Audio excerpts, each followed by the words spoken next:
Hello guys and welcome back to my channel. So in this video I will tell you that how to collaborate with others in Google Docs.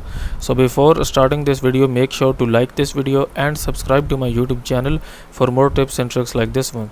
So first of all, you need to basically go here and search for Google Docs.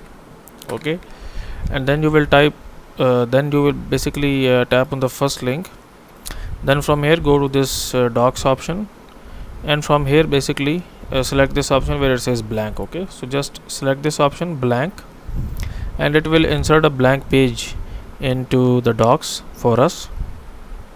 And for this, first of all, we have to save our document. So we will go into this file, and then basically we have to name it.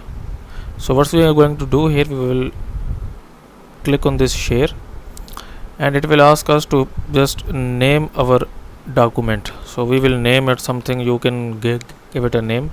Click on save, and now here you can see that it's open.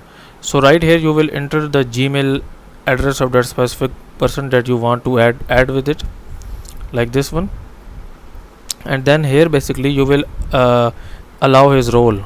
So basically he can just view, he can just comment, or he can just make changes to this page here.